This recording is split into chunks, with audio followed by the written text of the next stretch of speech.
Guys, the market's off to a big start this week. The Nasdaq's up 1.35%. The Dow is up 0.94. S&P is up 1.04. Guys, we have not had a 3% drop in the S&P since April. Now, you might sit there and say, oh, it's a big deal to have a 3% drop. It's actually way more common than you think. Now, there's also some interesting things going out. The government is shut down. So we're looking at a lot of economic data coming out this week. A lot of companies reporting, but the economic data, the problem is it needs the government. The government needs to be open for this to happen. This is an issue for the economy. Government spending is one of the biggest parts of GDP calculations. You have to sit there and realize that the government being shut down means they're not spending money. For those of you who are more about on my end of the political spectrum, the government being shut down is probably a good thing.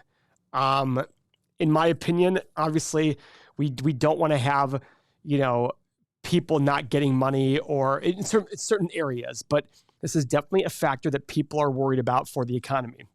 What's interesting is this article came out on Market Watch. Investors have reasons to be nervous about markets right now, how to separate the warning signs from the noise.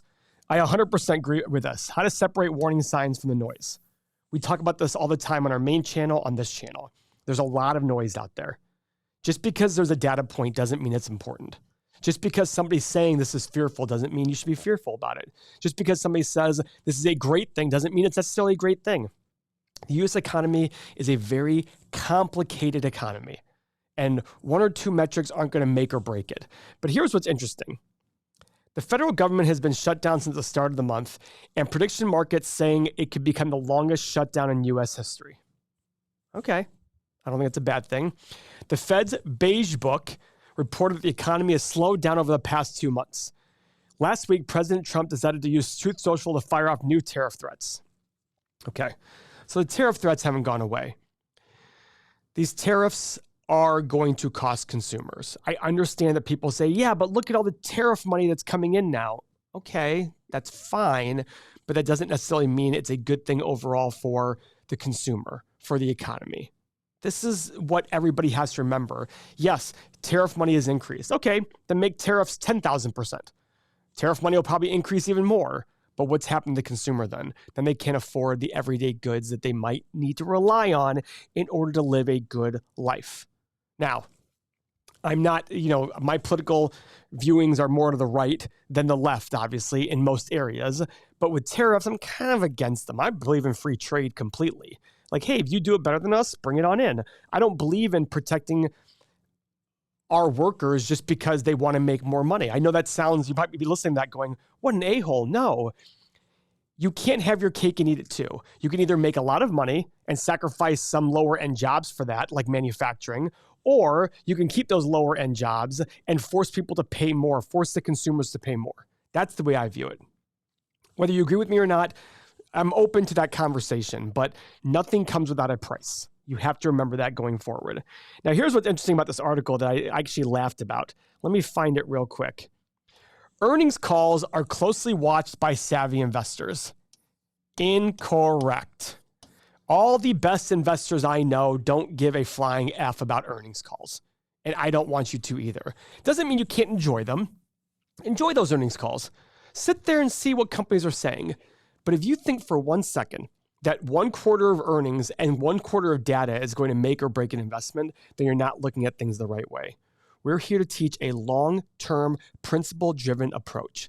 Savvy investors do not care about earnings calls. They are not investors if they care about quarter-to-quarter earnings calls. That doesn't mean that there might be a quarter where people are saying, hey, listen, this company has a make or break quarter here. We need to understand this. I get that. But even then, remember, companies rarely come out and say, you know what, guys, we did a really shitty job this last quarter. We sucked. We're not going to do well next quarter either. That doesn't happen. It's all about looking at the long-term trends. That's what's really important here for the markets. Now, one thing I found interesting, I've said this before, there's a lot of weakening in the economy, but this is what I like. The recipe for a growing U.S. economy shows little sign of recession. And what is that recipe? Eating out. Eating out. Wealthier Americans drive restaurant sales, and eating out and restaurant sales have not declined. In fact, they're up. OpenTable.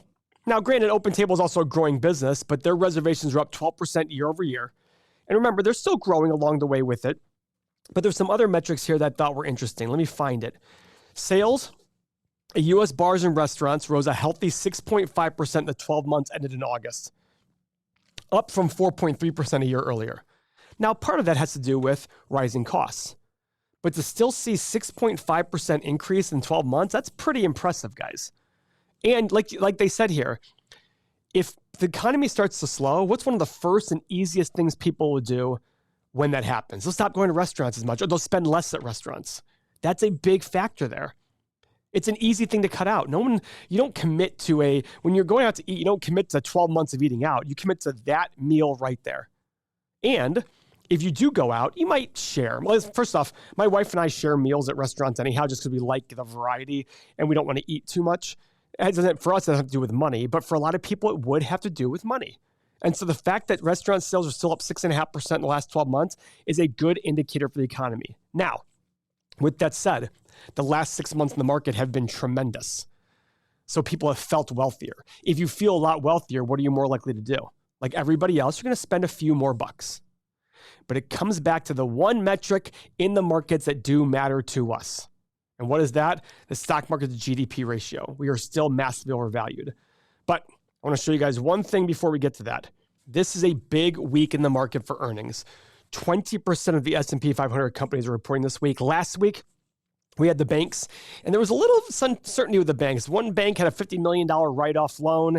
People were worried about these borrowers. Is this the start of some sort of bank run? I don't know about a bank run, but remember, we had that Silicon Valley Bank that just got swept under the rug a couple years ago.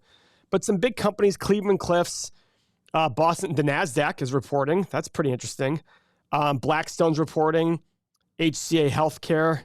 They used to be called Columbia. Oh, Procter & Gamble. That'll be an interesting one to see what people are spending money on, because that's a Tesla, Netflix. Ooh, I like this. What's going on today? So guys, even though we don't sit there and say you should we don't want people to harp on earnings. We still like to look at it and see what people are out there saying. We still like to sit there and compare quarters, especially for companies like Tesla, to sit there and say, hey, what's going on with Tesla? So this channel is dedicated to doing videos like this, dedicated to earnings releases, things like that. So if that's of interest to you, do me a favor, subscribe to the channel. It helps us out a lot. It helps us make better and better content as time goes on. Intel reports, Ford reports. All right, a lot of big stuff reporting this week, guys. Big stuff. T-Mobile. Oh, Southwest. Now, Southwest is interesting. This is actually one where I'm going to watch. And the reason being is I own Southwest. Never buy a company because somebody on the internet has it. But I believe Southwest has been very interesting. They've been reporting about 1.5% earnings margin in the last year, a little under 1% for the last 5 years. Before COVID, they were averaging 10 to 15% profit margin. So I'm going to be watching Southwest here on out to sit there and say, are they going to get back to that 10 or 15% margin? Because if they do, this stock has the most potential in my portfolio. But I'm willing to wait it out. You guys have seen that on the main channel in here. I do not care where a stock goes. I could not tell you where Southwest stock is currently. All I know is it's not 60 or 70. That's the big thing for me. Now, guys, finally, the metric that should matter for everybody, but yet it's the one ignored the most. Stock market to GDP valuation. Guys, we're still at monstrous highs. We're 122% overvalued. Now, for those of you who say that doesn't matter, guys, I ask you a question. Whatever you buy in this world, the more you pay for it, the less money you'll make on anything. I don't care what it is. And it doesn't matter what it is. It just makes logical sense. This iPhone's worth $1,000. You pay $500 for it, you make $500. You pay $1,500 for it, you lose $500. Very simple. That's all that we talk about with valuations. And here's what's interesting. In the last 100 years, exactly 400 quarters, the average 10-year return in the market is 6.4%, not including dividends. The more undervalued we are, which is over here, look where the returns are, 10.7 versus 6.4, 50% higher, more than 50% higher. As we get more overvalued, what happens to the returns? 10.7, 9, 2, -1, -2, -2.4. And guys, this is 50% or over on overvaluations. We're 122% overvalued, over double this level right here. This is what's going to matter for the next 10 years. Doesn't mean sell. Doesn't mean stop dollar cost averaging. Doesn't mean stop buying individual companies that are undervalued. What it means is be ready for choppiness. Be ready for the next 10 years to not look like the last 10 years. That's it. That is it.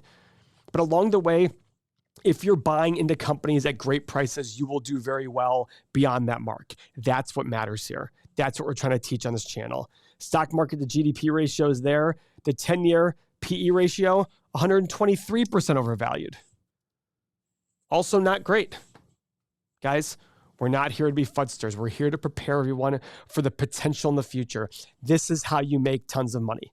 To be ready for these and to jump on things when everybody else is scared. That is what I'm going to preach on this channel till this channel is done 30 or 40 years from now. That's what I'm going to preach over and over again.